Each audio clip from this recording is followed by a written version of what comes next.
निर्देशे আমরা যা করার করব।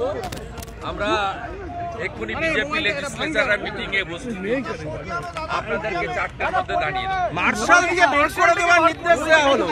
মার্শাল দিয়ে বের করে দেওয়ার নির্দেশ। কোথাও মূর্তি ভাঙছে, কোথাও মন্দির ভাঙছে, সেই গুন্ডামিটা এখানে হাউসের মধ্যেও করছে। এখানে সনাতনী হিন্দু বিধায়করা এবং জনজাতি বিধায়ক মনোজ ওরাও, রাজবংশী বিধায়ক দীপক বর্মন, তারা রাজবংশী জনজাতিদের উপরে আক্রমণ এবং হিন্দুদের উপর দীপক বর্মন অত্যন্ত ভদ্র, নম্র, বিনয়ী একজন প্রধান শিক্ষক, রাজবংশী সমাজের অত্যন্ত শ্রদ্ধেয় নেতা। তার সঙ্গে যে আচরণ করেছে উত্তরবঙ্গের রাজবংশী সমাজ সময় মতো তার যোগ্য জবাব।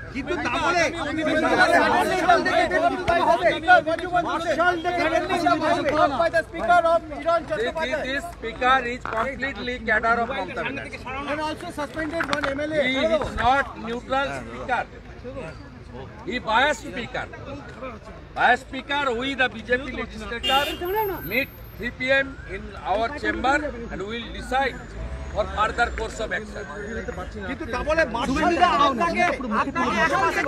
যে গুন্ডামিটা ভিতরে করে, যে গুন্ডামিটা বাইরে করে, সেটা আজকে ভিতরে। এই মার্শাল গুলো সব এক্সটেনশন দিয়ে রেখেছে, চাকরি অনেক আগে শেষ হয়ে গেছে। আমরা সিদ্ধান্ত নেব, ওরা তাই চাইলে তাই করবে, অসুবিধা কি আছে? আর তো 10 মাস আছে। এইটা করতে গিয়ে অরবিন্দ কেজরিওয়ালের লোকেরা বিজেন্দ্র গুপ্ত দিল্লি বিধানসভার স্পিকারকে চ্যাংদোলা করে বাইরে ফেলেছিল। আজকে অরবিন্দ কেজরিওয়ালকে জনগণ চ্যাংদোলা করে বাইরে ফেলেছে। এই বিমান ব্যানার্জি আর মমতা ব্যানার্জিকে জনগণ চ্যাংদোলা করে বাইরে ফেলবে 2026-এর নির্বাচনে। শুনে রাখুন, অরবিন্দ কেজরিওয়াল দিল্লির অ্যাসেম্বলিতে যা করেছিল তার বদলা হয়েছে, জনগণ দিয়েছে। আজকে বিজেন্দ্র গুপ্ত ওখানে স্পিকার, ওকে চ্যাংদোলা করে স্পিকারকে মার্শালকে দিয়ে বের করেছে। আজকে যেটা করেছে বিমান ব্যানার্জি আর মমতা ব্যানার্জি, ঠিক একই ভাষায় একই উত্তর পশ্চিমবাংলার জনগণ 26 সালে দেবে। আমরা বারুইপুরে উচ্চ মাধ্যমিকের পরে এই স্পিকারের এগেনস্টে মাঠে নামছি, সমাবেশ হবে এবং বারুইপুরের লোকের কাছে এর কীর্তিকলাপটা আমরা বলবো, বারুইপুরে গিয়ে বলবো। 18 তারিখের পরে বারুইপুর চলো অভিযান করছি, সব বিজেপি মিলে বারুইপুর যাব। এর কীর্তিকলাপ ওখানকার লোককে জানা দরকার আছে। Hindu MLA, Rajbanshi MLA and tribal MLA, उसका हालत भी केजरीवाल का होगा। ममता को और विमान बैनर्जी को उखाड़ फेंकेगा, जैसे विजेंद्र गुप्ता को फेंका था दिल्ली में। उसका मुंह तोड़ जवाब हो गया, ये भी मुंह तोड़ जवाब होगा। কেমন হচ্ছে? আমরা ভারতীয় জনতা পার্টির বিধায়করা আজকে অ্যাসেম্বলির গেট থেকে রাজভবনের গেট পর্যন্ত আমরা যাব এবং রাজ্যপালের উদ্দেশ্যে আমরা রাজভবনের ভিতরে যাব না, তার অফিসকে আমরা একটা জ্ঞাপন দেব। বারুইপুরে মন্দির পোড়ানো হয়েছে, মূর্তি ভাঙা হয়েছে, বসিরহাটে করা হয়েছে এবং আমাদের তমলুকের ময়না বিধানসভার শ্রীরামপুরে করা হয়েছে, যেখানে আমাদের এমএলএ অশোক দিন্দা আজকে ভিজিট করেছেন। সাথে সাথে গতকাল 2টো ব্যাড ইনসিডেন্ট হয়েছে। একটা মুর্শিদাবাদ জেলার নওদাতে, সেখানে একটি বাজারে, পাটিকাবাড়ি বাজারে বেছে বেছে হিন্দু দোকান পোড়ানো হয়েছে, হিন্দু দোকান ভাঙা হয়েছে।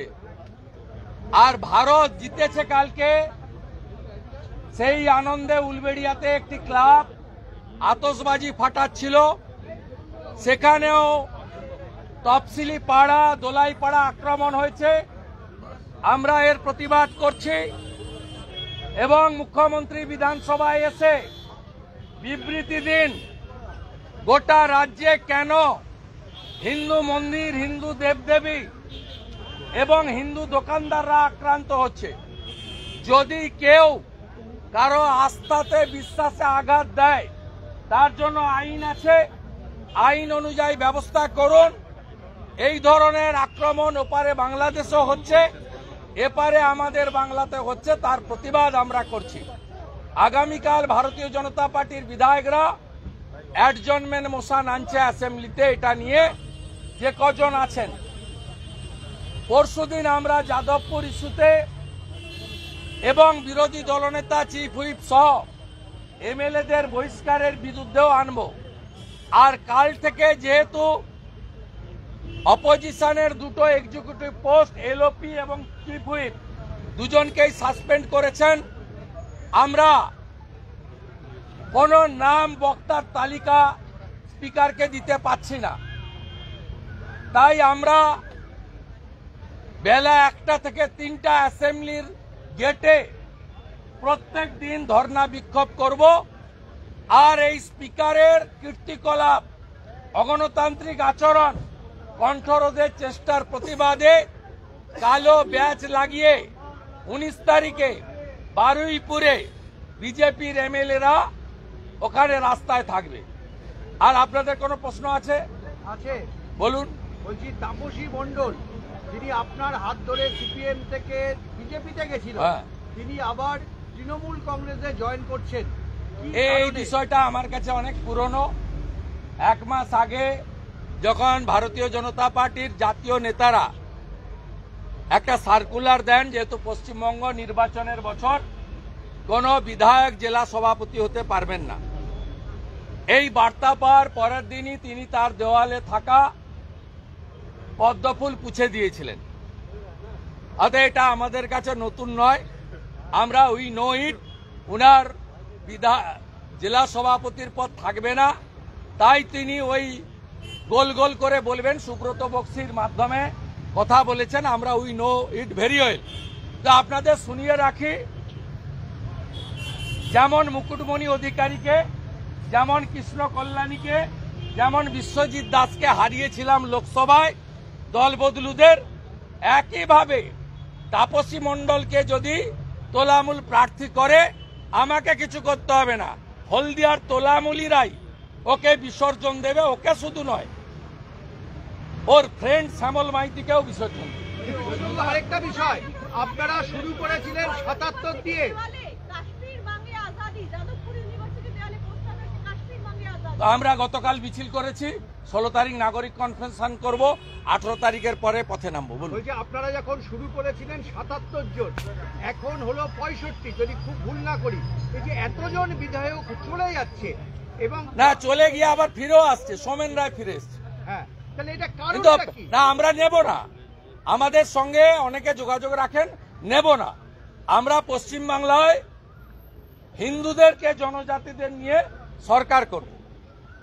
আমরা এখানে সংখ্যায় যাই থাকি না কেন, তারপরেও তো তৃণমূলকে সাসপেন্ড করতে হয়, এলওপিকে 9 মাস বাইরে রাখতে হয়, প্রতিদিন হাউস খুললে বিজেপির এমএলএদেরকে তাড়াতে হয়, বিধানসভার বাইরে সাসপেন্ড করতে হয়।